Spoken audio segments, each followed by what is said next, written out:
Hello there, it's Jay here from Jay's Vintage Junk, and today I thought we'd have another crack at the Lenovo Thinkcentre that came out of a flooded basement. Now, you might have watched my previous video on this. Like I said, this came out of a basement which had had a water main burst outside and basically flooded the basement. So it was reasonably clean water, it wasn't brown water or anything like that, but obviously this computer was pretty much completely underwater at some point.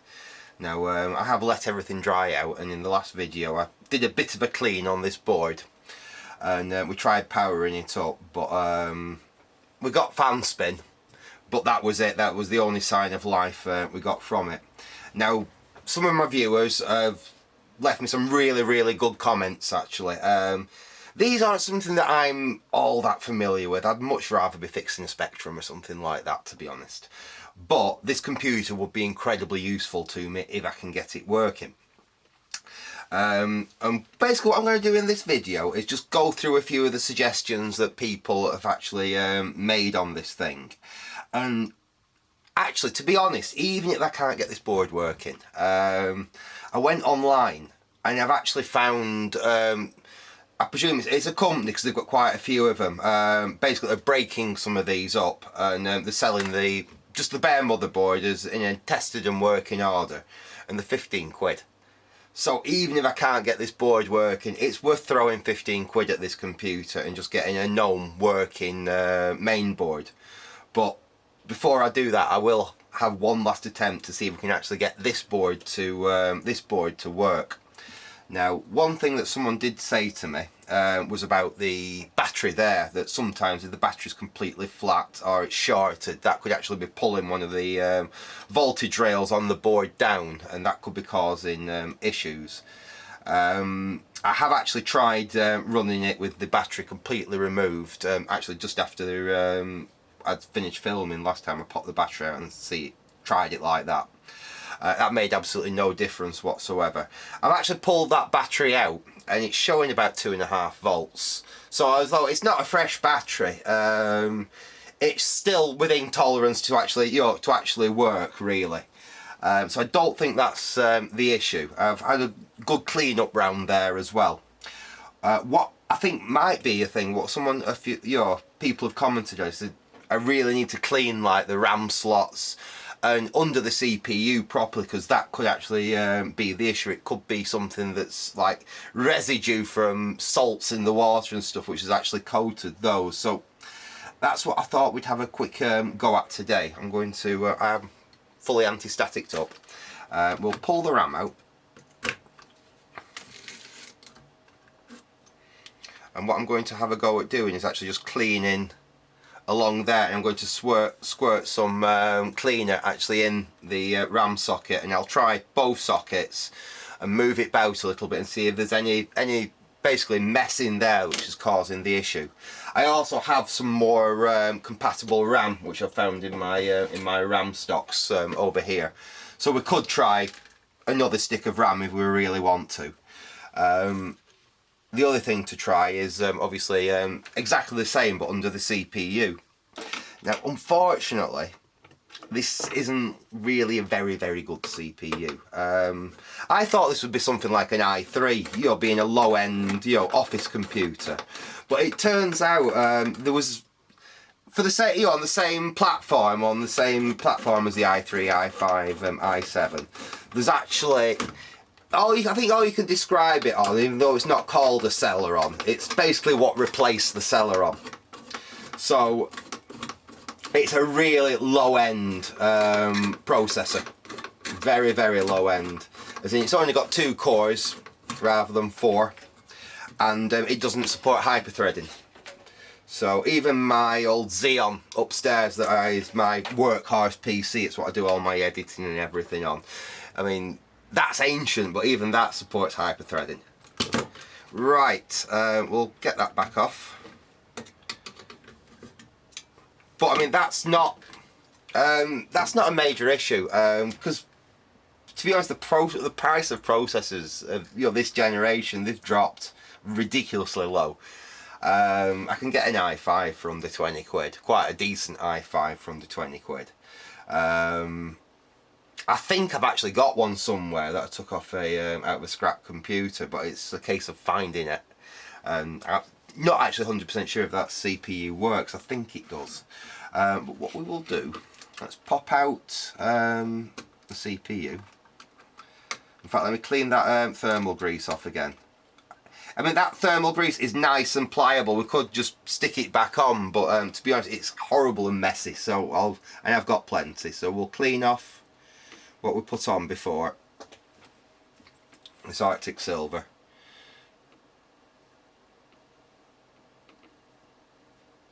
Just so it doesn't go everywhere, basically. I tell you what, it's a lot harder to clean off this thermal compound when it's still good. When it's been baked on for months and months and months on top of the CPU, it's actually damn sight easier to clean off than when it's all nice and fresh like this still. I'll get some of that off, just so I don't get it all over my hands basically while I'm messing about with this CPU. That's better. It's not perfect, but it's better. I know what I can do actually while I'm working on it. I've got a bit of kitchen towel here. Let's try a bit of that. Well, that works well. There we go. That's all nicely cleaned off now. We'll pop that CPU out.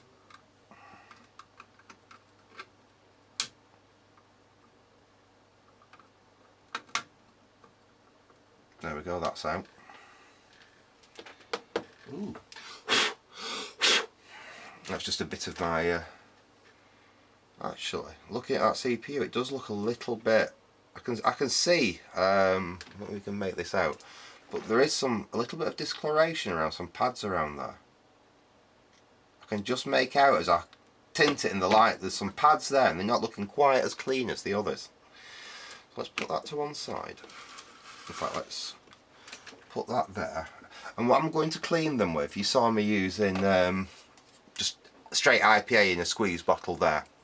I've actually got, now I've not got much of this left, I do need to buy another can, but this is Servicol Super 10, which is an electrical cleaner. It's designed for cleaning like switch contacts and things like that. And I'm going to try this rather than just straight IPA. So what I will do is I will put a bit of that. I did say I haven't got very much of this left. A little bit of that, and we'll get a Q-tip and we'll try cleaning it off like that. Just in case, like I said, all the salts that would get in that water, even though that was clean water. The floor of the cellar is concrete, and concrete basically has salts in it. And when water floods through it, some of them salts will leach out and they'll get into the water. And obviously they will then deposit, as you saw on the back of the board, all that white stuff, that's basically salt deposits from what's just leached out of the water, and it's leached out of, you know, the mortar and the cements and things in the cellar. Actually, I'm getting more off that than I was expecting to. That is coming a little bit cleaner.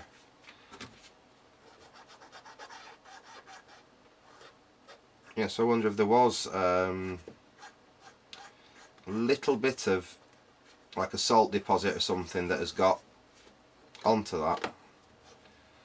It's not a lot, but there's definitely some, I don't know if you can just make that out. There's definitely some deposits come onto my thing. What I am concerned about doing is cleaning in there with a Q-tip, because it would be so easy to damage one of those little pins in there. So what I might do is just give it a spray and then put the CPU back in, and hopefully that, if there's anything there, that might actually do the job. So we'll give it a... It would have helped if I had some more of this, and I could have actually... Let's see if I can get it that way. Unfortunately, this can is really empty. I have got some other contact cleaner here actually, it's just not the same, it's not the same brand. I think this might be from CPC. Let's try this. Even this has not got a lot in it. But let's try that, and let's drop the CPU back in. I don't know if that's going to make any difference or not. I'm going to have to clean all the excess of this service all off now.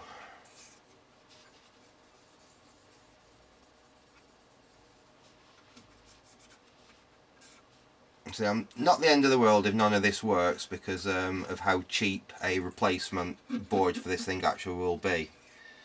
That's why it's worth a little try. Right, let's give that a go.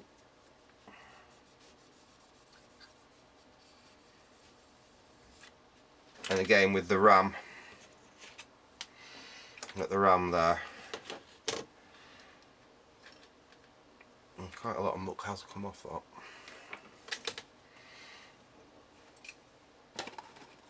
In fact, I'll try wetting my Q-tip with it, and then just try cleaning the fingers on the RAM like that.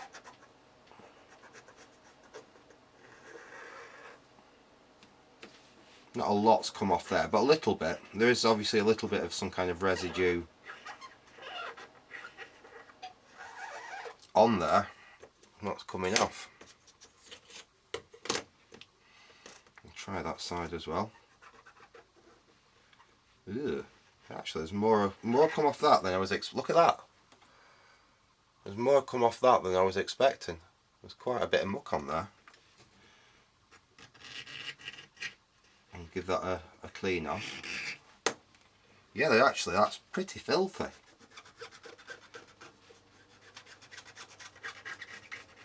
Yeah. Right.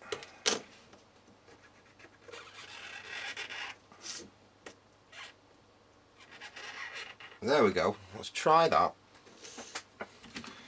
And we'll spray the sockets down there. And we'll see if that's going to make any difference.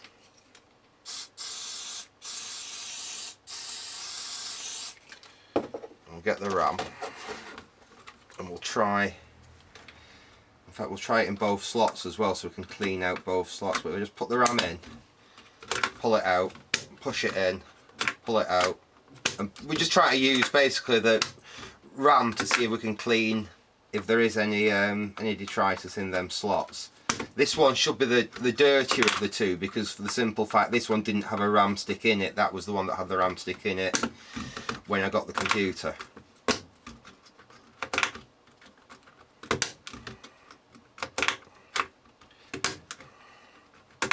Right. In fact, what we could try and do, I'll just get another Q-tip. We'll wipe over those again.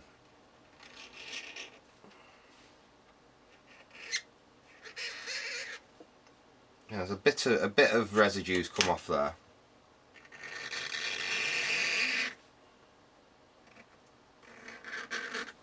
There's definitely some dirt in there. Right. What I'll do, I won't bother me filming it. I'll just reassemble all this. I'll put a little spot of Arctic silver on there. I'll reset the camera up so you can see the computer and everything, and we will give this board one last try and see if there's any chance we can get it to fire up. So I'll say back in a sec. Right, okay, as you can see we're pretty much set up exactly as we was before. So I've put the heatsink and fan and everything back on. Got video connected up, power connected back up, and I've got it actually connected up to the case here just so I can use the front power button on the actual case to switch it back on. I'll power up the PSU and we'll try giving it a... Oh. Well, it's spun up, but we're still not getting any sign of video signal. It's not knocked my monitor out of standby or anything like that. So I really don't think we've had, it's done anything doing what we've done. I mean, we could have bad RAM, we could have a bad CPU, I don't know. This computer could have even been put in the cellar because it didn't work. I did ask my friend, and I don't think his brother even remembers, to be honest.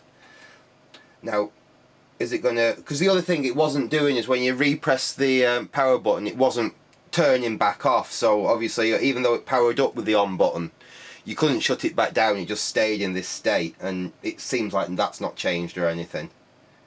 It is pretty much exactly as it was last time I played with it.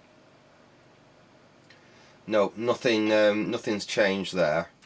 I'll switch it off using the power switch. There we go, that's off now. What I will just quickly try and do, I'll pop that RAM out and I'll just try it in the other slot. Now I think it should be in that first slot.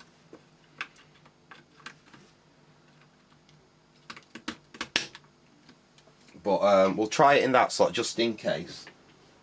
I'll switch back on again. Powering it up. That doesn't seem to have made, again, that doesn't seem to have made any difference at all. I'm still looking up at my monitor up here and it's not even coming out of power or standby or anything. Because the light on the monitor changes from amber to green as soon as it actually gets a valid signal, and it's nothing. Not changing at all, not doing anything. Okay, let's try switching it off using the button on the front of the computer. And still, like I said, nothing. Completely dead. I will, just for a quick try, and shut that back down again. Like I said, I do have some compatible RAM in my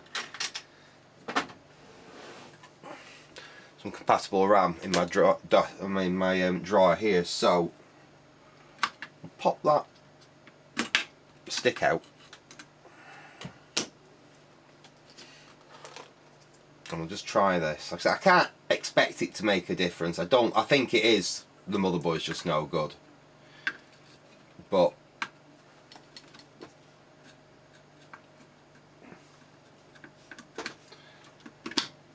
let's try that instead. Switch on the floor there. And that's the other thing, that the on button doesn't seem very... You can press the power button and it'll just make the fan spin once like that, and if you press it again it will then actually fire up properly. That doesn't sound like everything's working the way it should either. And again, no change at all. Still can't turn it off with the power button. Just as the very last thing, I will try putting that RAM in the other RAM slot. I mean, I'm not bothered really. With how cheap it is to get a known working replacement motherboard. In fact, as soon as I've finished this video, I think I'll go online and just order one. And then we know we've got something good, and at least then we can definitely test whether this RAM works, whether the CPU works. Not that I'm really that bothered about that CPU. Like I said, I'll probably either get an i5 or see if I can find that one that I've got kicking about somewhere and use that, because this processor is not really much better than like a Core 2 or something like that. You know, it's limited. It's absolutely fine as an office computer doing word processing and stuff, but I plan to use this for you know, a little bit more than just basic office computing and stuff. So I do want, you know, an i5 or something around that in it, really, for like I said, for what I want to really play about with the computer for. So no, unfortunately, I mean, there were good suggestions and everything, but in this instance it does look like this board is pretty much cream crackered. It doesn't look like this board's going to want to play ball with us. But I'm not mired about that. I got the computer for complete free. The case is a really nice case, even if I couldn't get a new board for it. And I just had the case. I'd find a decent motherboard to put in this case, because it is a really nice, stylish case. The Lenovo cases are really nice. The case does still need some cleaning up, actually, because it's absolutely still full of horrible salts and stuff from the flood. But yeah, unfortunately, we've got no bueno. It hasn't really made any difference, so I think I'll put this this project on hold a little bit until that, well, I'll order a board tonight, and then we'll put this project on hold until that arrives, and at least when that arrives we can try that CPU and that RAM on the known working board.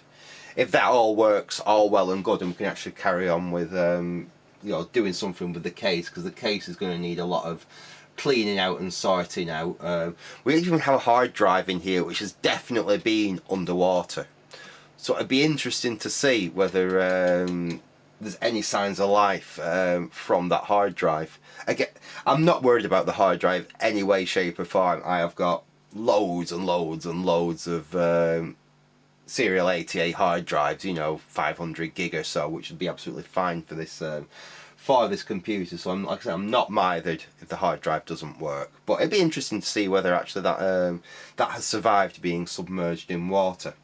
Anyway, I'm going to leave it there for now. I hope you enjoy this. Let's just call it a little bit of an update. It's not like a full-on part 2. I might even call this part 1.5 or something for a laugh. Anyway, like I say, hope you enjoyed that. Stay tuned for the next video on this thing. So I'll say thanks for watching and goodbye.